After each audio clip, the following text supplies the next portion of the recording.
Olá, bom dia. Uma notícia de frente desta terça-feira, dia 11 de agosto, está no ar. Vem com a gente, chega junto, participa. Seja também o nosso comentarista. Bom dia para você. Bom dia, Antero. Bom dia, Nayara. Bom dia, Lúcio. Bom dia ao telespectador e à telespectadora. Bom dia, Lúcio. Bom dia, Nayara. Bom dia, Antero. E bom dia a você que nos honra com a sua companhia.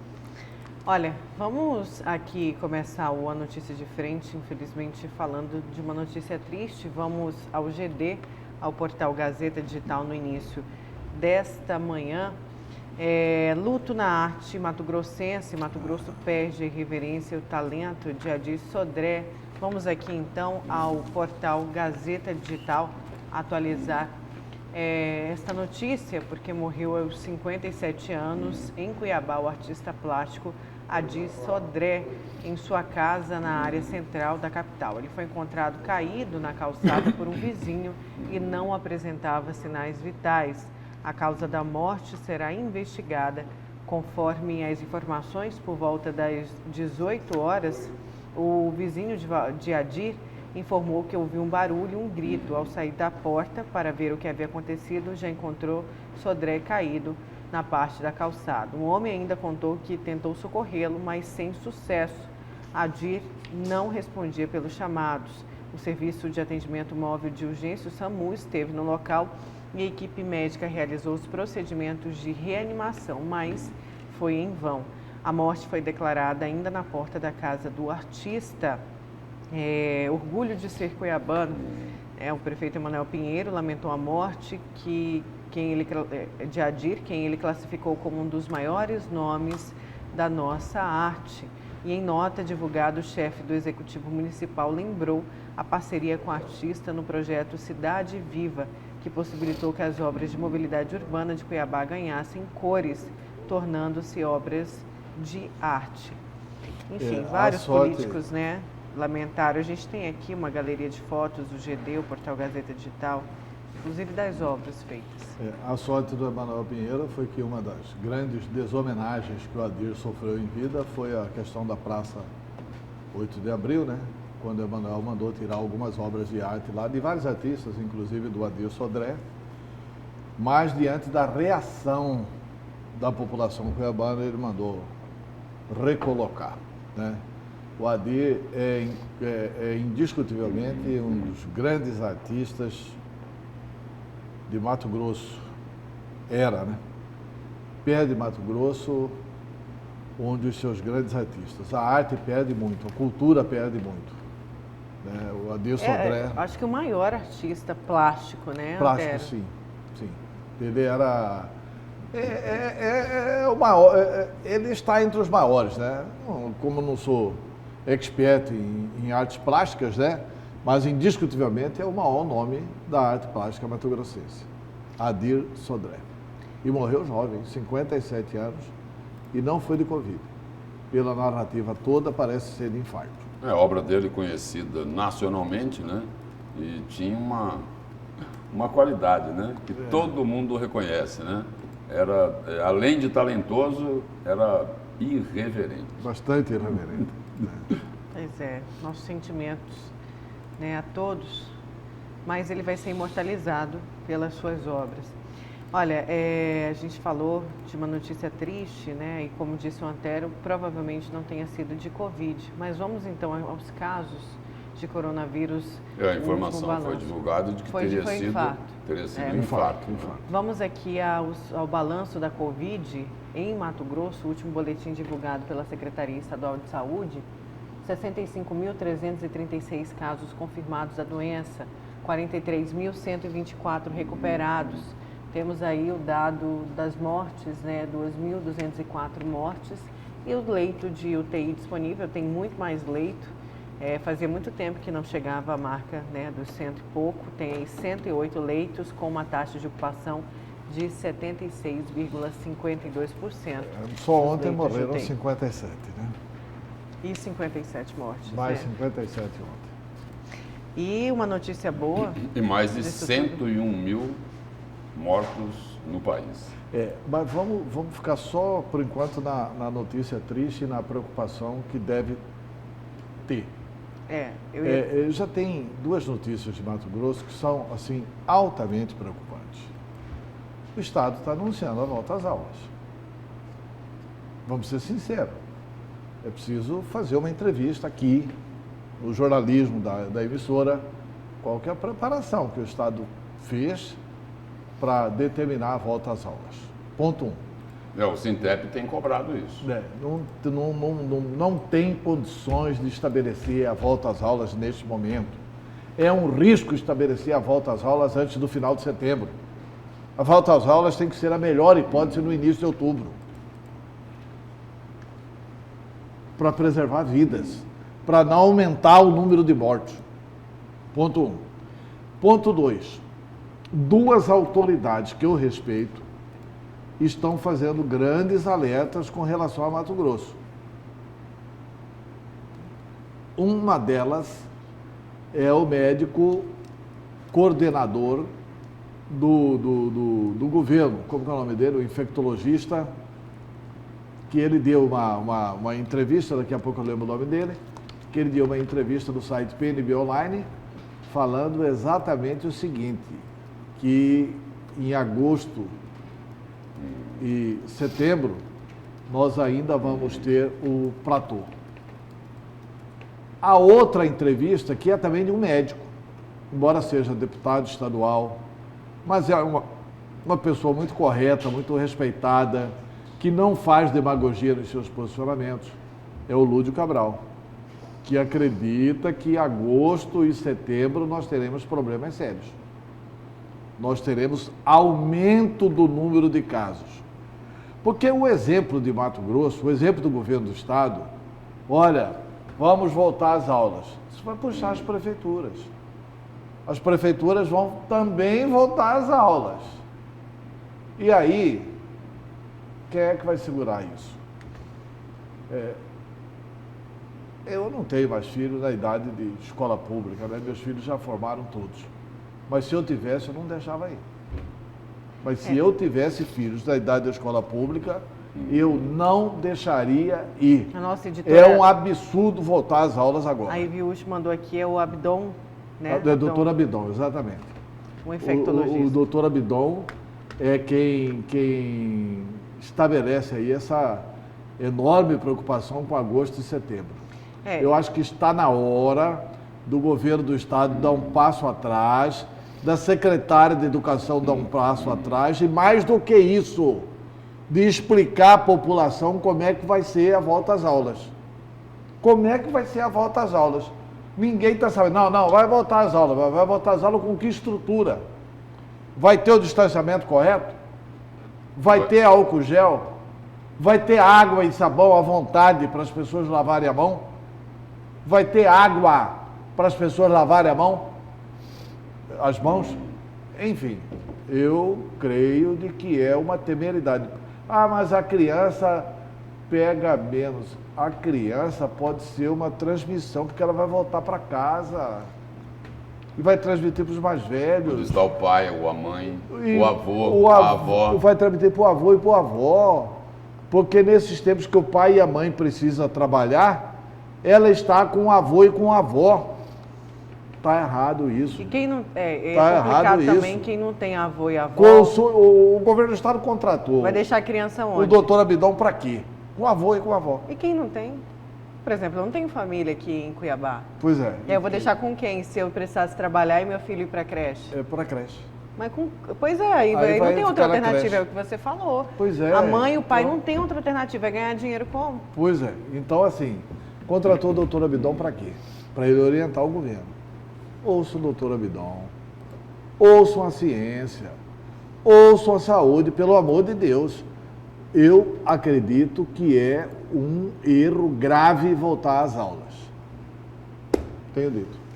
Olha, bom é o seguinte, bom que esse médico aí, doutor Abdon, né, que ajuda e auxilia, né, dá consultoria, né, nesse comitê aí de enfrentamento à Covid do governo. Que bom que ele mudou de ideia, viu, Antero? Que bom que ele mudou. Que bom que ele refez, que ele revisou. Ele é um dos maiores infectologistas. Não, um dos maiores infectologistas. Só que é o seguinte, a informação que foi passada para o governador Mauro Mendes lá atrás é de que Mato Grosso teria no máximo 4 mil casos e a gente de colocou coronavírus. Tudo bem, era naquele momento, no início da pandemia, né?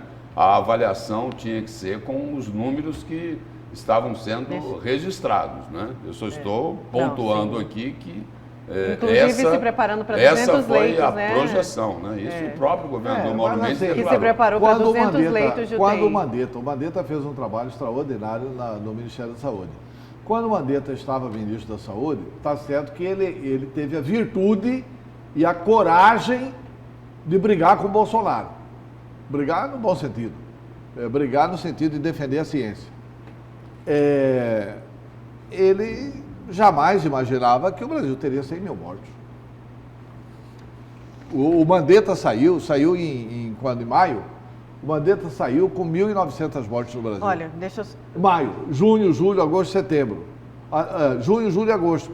Em 3 meses, nós fomos de 1.900 para 101 mil mortes.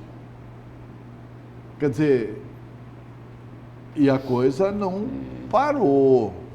Deixa eu falar agora da notícia boa, mas antes só fazer uma correção. Tem os avós do meu filho aqui, mas tenho 2 primos. Só que eles todos têm filhos, aí não dá pra deixar o filho com eles, que eu falei que eu não tinha família, mas lógico que eu tenho, né, gente? Os dois, eles estão assistindo ainda a gente. Bem que a família dela ligou aqui. Carla, minha comadre, parabéns, tá todo mundo assistindo. Parabéns, é assim que faz, parabéns. Olha, mas a notícia boa é que a Rússia, Putin diz que Rússia registrou primeira vacina contra o coronavírus. Gente, vai ser a notícia do dia, que a Rússia se tornou hoje o primeiro país a registrar oficialmente uma vacina contra a Covid-19 e declará-la pronta para o uso. Apesar do ceticismo internacional, o presidente Vladimir Putin disse que uma de suas filhas, que ele confia tanto na vacina, que uma de suas filhas já foi vacinada. Putin ressaltou que a vacina passou pelos testes necessários e se mostrou eficaz, oferecendo imunidade duradoura ao coronavírus. No entanto, cientistas nacionais e internacionais têm alertado que a pressa em começar a usar a vacina antes dos testes da fase 3, que normalmente duram meses e envolve milhões de pessoas, pode ser um problema. Falando numa reunião de governo, Putin enfatizou que a vacina passou por testes adequados e se provou segura para o uso. Uma boa notícia. É uma ótima notícia, tomara que seja verdadeira, né? Tomara que se mostre eficaz a vacina russa. Isso a gente vai saber até o final do ano, né? Já que eles vão começar a vacinar em massa lá, a gente vai saber do resultado até o final do ano.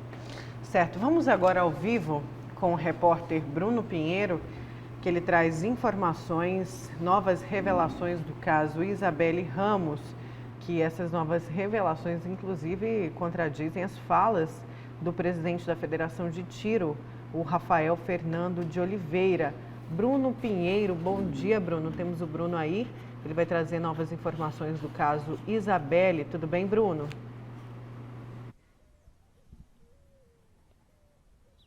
Nayara, Lúcio, Antero, muito bom dia, ótima terça-feira. Exatamente esse caso que amanhã completa um mês de caso Isabelle, amanhã dia 12 de agosto, um mês de que um tiro acidental matou a jovem Isabelle Guimarães Ramos, de 14 anos de idade. Era noite de domingo quando tudo aconteceu. Marcelo Sestari, muito bem articulado, cheio de amigos, acabou chamando várias pessoas em que fosse até a residência, antes mesmo da chegada oficial da Polícia Civil e também do resgate, equipe do SAMU, que foi até o local, mas Isabelle já estava morta. Ontem, uma revelação de um depoimento do então representante da Federação de Tiro aqui de Mato Grosso, que também é sargento da Polícia Militar, em uma outra área, em um outro batalhão, e, segundo ele, em uma entrevista ao vivo aqui com a nossa equipe, ele disse que foi à residência de Marcelo Sestari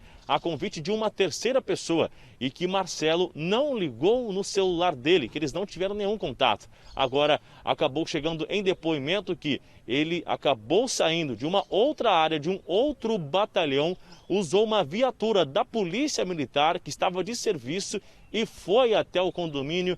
E lá ele ficou orientando, repassando mais informações. é tão verdade que em uma entrevista ao vivo também aqui à TV Vila Real, ele confirmou que ele foi durante a madrugada até a DHPP acompanhar Marcelo Sestari quando foi ouvido com o doutor Olímpio Alves da Cunha na DHPP aqui em Cuiabá.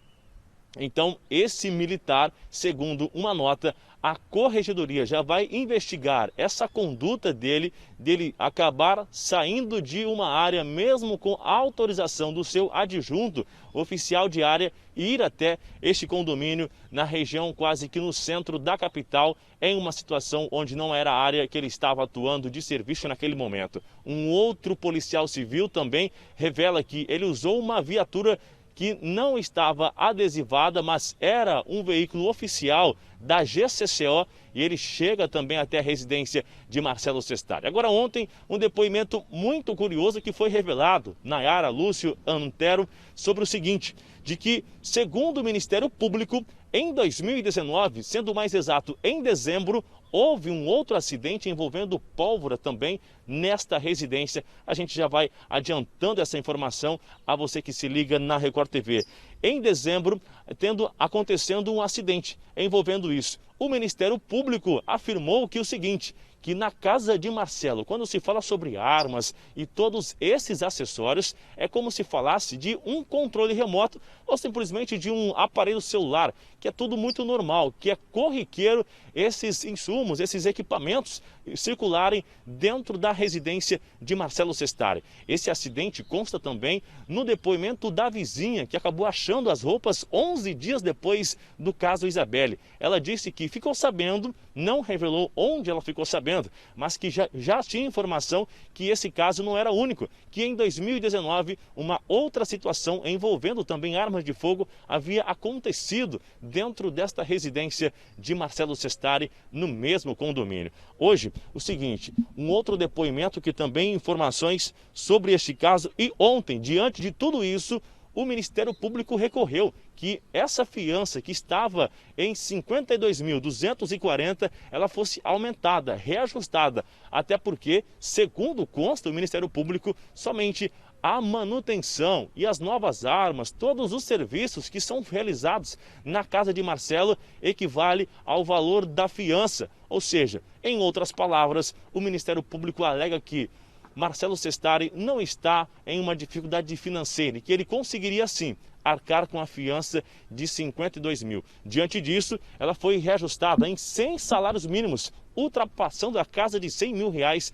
Segundo levantou a investigação, todo investimento de Marcelo Sestari empresarial está avaliado em pelo menos 10 milhões de reais e ele alegou que não teria condição de pagar a fiança. A defesa ofereceu o valor de 10 mil reais, mas isso não foi aceito e continua ainda recorrendo sobre qual será o valor final. Amanhã, dia 12, completa um mês de caso Isabelle e aparentemente estamos longe de entender o que realmente aconteceu.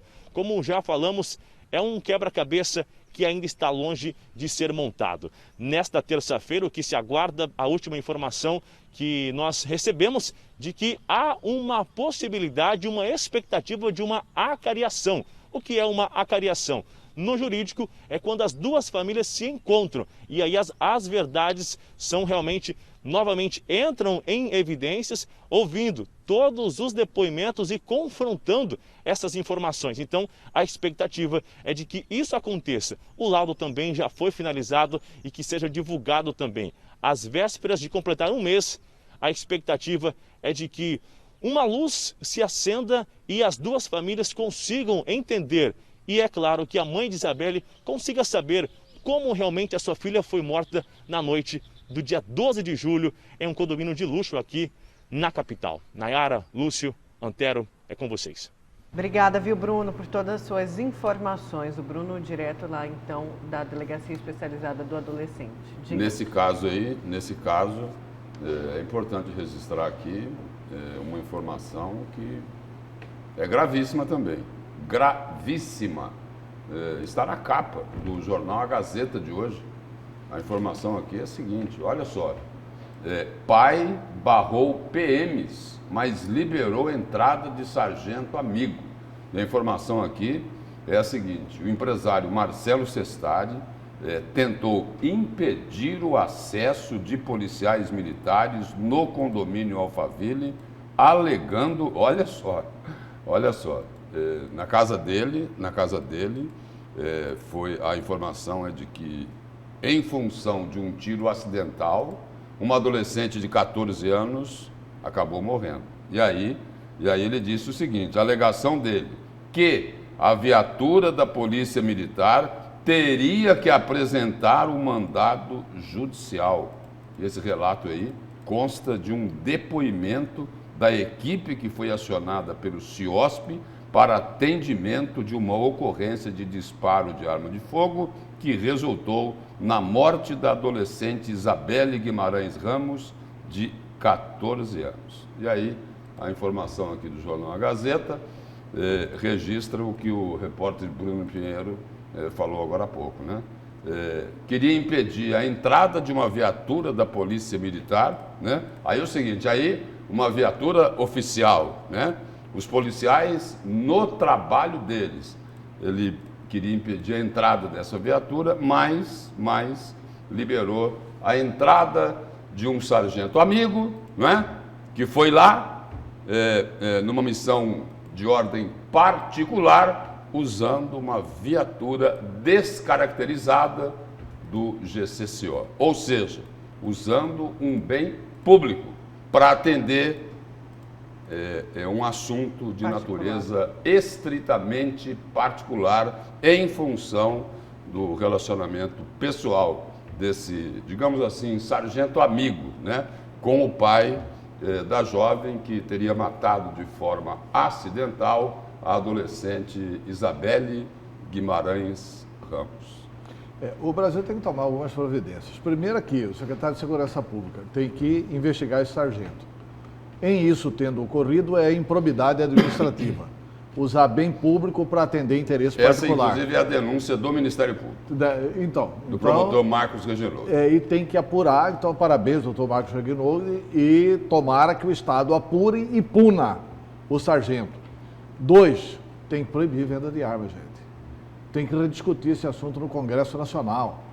E tem que proibir, tem que fazer uma lei estadual proibindo aqui a academia de tiro para adolescente.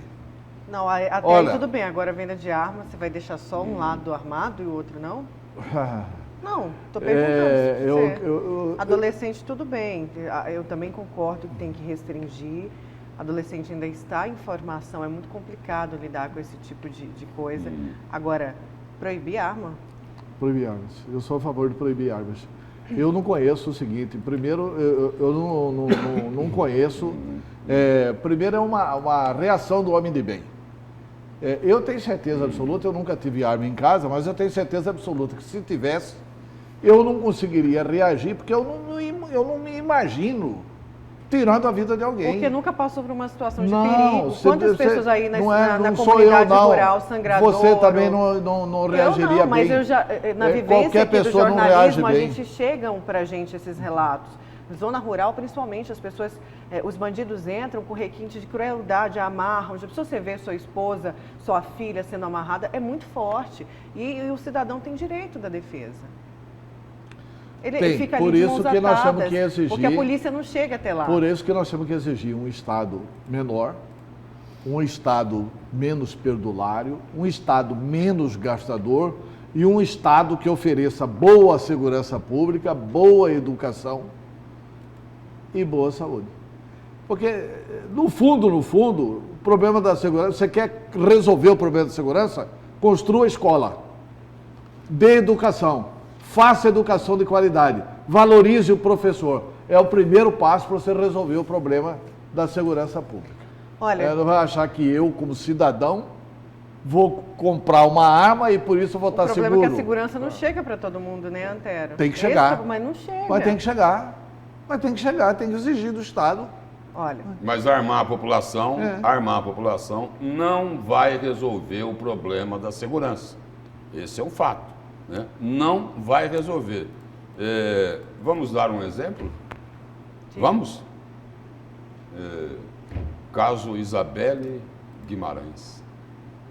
Tudo bem, ali eles participavam de campeonato, de tiro, mas se não houvesse uma arma naquela casa, né, talvez se tivesse sido um desentendimento, por exemplo, uma análise aqui hipotética, se tivesse ocorrido um desentendimento lá e não houvesse uma arma, de repente o resultado não seria esse, né? Em tantos outros casos onde as pessoas se desentendem, e aí é o seguinte, a arma está ao alcance da mão. Mas também, né, tem outros casos. E aí é o seguinte, de repente, ao invés de ocorrer lá, de repente uma agressão física, um xingamento, acontece o disparo de uma arma, né? Pois é, mas também tem um outro lado, né? Não no caso da Isabelle, mas outros casos de que a pessoa só conseguiu sobreviver porque tinha ali uma defesa, quando um bandido entrou na casa dela, fez a família toda refém, enfim. Pode ser mas tem um outro lado, tem vários casos.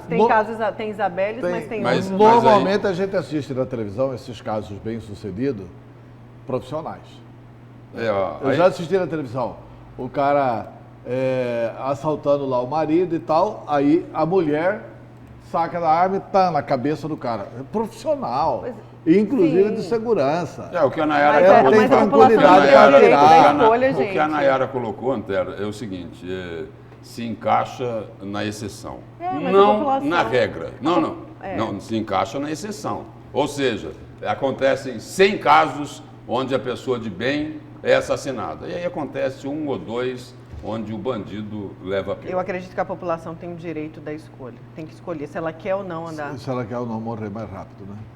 Olha, gente, deixa eu saber rapidinho numa frase de destaque de vocês para hoje, que nosso tempo está... Uma frase, viu, Lúcio? Não, uma frase não, foi modo de falar. Eu estou até preocupado, né? Porque ela defendendo que a população se arme, mas isso eu fico até preocupado que agora. Quem quiser, gente. Não, eu vou falar meu destaque então, para facilitar para a Nayara. Eu acho que o povo tem esperança e poderá votar em Roberto França. Roberto anunciou ontem. Já tem, até rimou. Não, é por causa do hino dele, né? O Roberto anunciou ontem a saída dele do programa Resumo do Dia, o que é uma oficialização da candidatura dele a prefeito de Cuiabá. E eu vou falar exatamente sobre a candidatura de Roberto França a prefeito de Cuiabá.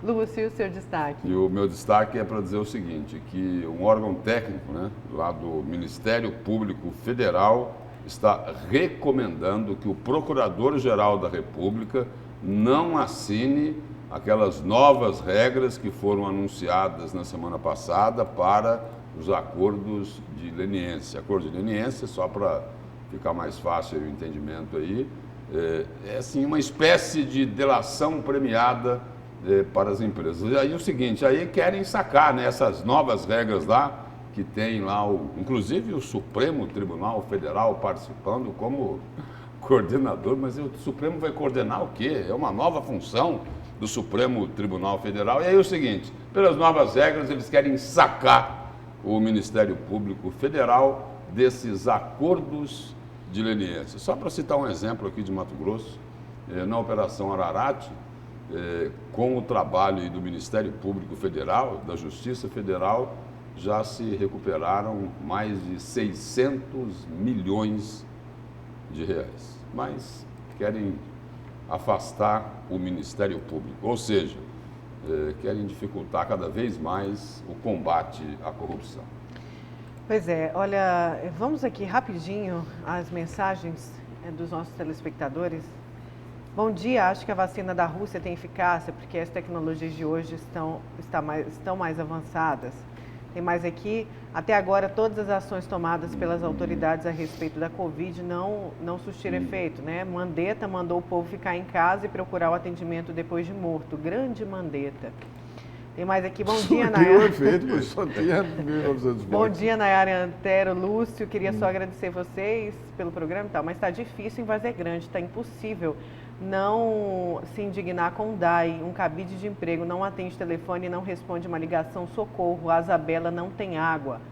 Diz aqui o Levino, do Asabela, sem água e o DAI não atende telefone. Vamos entrar em contato, então, com o DAI aqui para saber mais sobre isso. Antes do intervalo... Mas tem uma promessa lá, né? Que vão acabar com o problema da água lá em Várzea Grande, né? Até o fim do ano? É isso? Diz que vai ter lá estação de tratamento lá no Cristo Rei, que vai resolver de uma vez por todas o problema da falta de água lá em Várzea Grande. Vai começar a ser construído agora, na campanha eleitoral, segundo informou o senador Jaime Campos, que é o marido da prefeita Lucimar Campos. Tem aqui o pessoal falando também do Roberto França, cadê? Eu esqueci já, não sei cadê, tá aqui. Bom dia, bancada, já vou profetizar. Roberto França é o novo prefeito de Cuiabá, mas eu não sou mãe de Ná. Os nossos telespectadores são ótimos, tem tanta coisa aqui que eu acabo rindo sozinho, o Lúcio só fica vendo. Gente, vamos falar aqui rapidinho antes do intervalo. Já leu todas? Não, tem um monte aqui, tem um monte aqui. Tem um monte de participação. Eu estava rindo de uma, o Lúcio está rindo, que é alguém falando o seguinte. Eu perdi também. A Antero vai colocar a culpa aqui. Segundo a Antero, a culpa da explosão em Beirute é do Bolsonaro. Eu estava rindo sozinha disso. O bolsonarista faz piada com coisa séria. Morreram 101 mil pessoas e os bolsonaristas estão rindo. Estão rindo. Estão zangados da gente se doer pelos 101 mil mortes. Não foi isso. Estão vibrando, rindo, sorrindo e tal. Beleza, tá bom. Continue seguindo o Bolsonaro. Olha, gente, vamos falar das queimadas rapidinho antes do intervalo, porque a cada dia o fogo está avançando mais em novas áreas de vegetação do Pantanal Mato-Grossense. Aí a gente tem uns vídeos que foram enviados pelo Corpo de Bombeiros, olha, novos grandes focos de incêndio tiveram início na sexta-feira e se alastraram próximo ao Hotel Sesc Porto Cercado, uma unidade do Sesc Pantanal, na região do município de Poconé. Vamos ouvir aí? Não dá.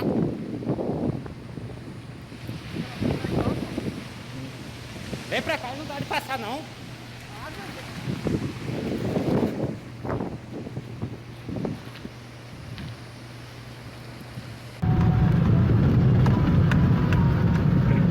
Olha aí, vamos abaixar o vidro um pouco, olha isso, espera por passar. Olha aí, pessoal, ó. Olha, que é fogo, ó. Destruindo a natureza tudinho, ó. Dá dó demais, né, cara? Tristeza demais, tá louco. Aí, ó, pessoal, ó. Fogo com que tá aqui no 12, ó. Marvadeza, hein, cara, ó. Tá brabo o fogo, hein, ó. Pois é, e o Corpo de Bombeiros segue, então, no combate aos incêndios no Pantanal. Mais de 70 mil hectares. Olha, deixa eu só já fazer pegaram uma fogo. pequena consideração com relação ao SESC. Quando o SESC comprou essa área, o SESC estabeleceu o seguinte: é proibido criar gado nessa área. Eu estava senador da República, tive a oportunidade, orientado por pantaneiros, de fazer um pronunciamento no Senado de que isso iria causar incêndio no Pantanal. Porque, inclusive, incêndio por combustão espontânea. O boi é o bombeiro do Pantanal. O SESC proibiu, comprou mais de 300, 400 mil hectares e proibiu criar boi no Pantanal. Aí o boi não pisoteia, cria macega e dá combustão espontânea. De temporadas em temporadas, 2 a 3 anos, a 2 a 3 anos, vai ter incêndio no Pantanal se o SESC continuar insistindo com essa política. Essa política que parece ser de enorme boa vontade com o meio ambiente, não é. Ela acaba prejudicando a questão ambiental, mas tudo bem. Certo, vamos para o intervalo. Na volta tem mais a notícia de frente, então não saia daí.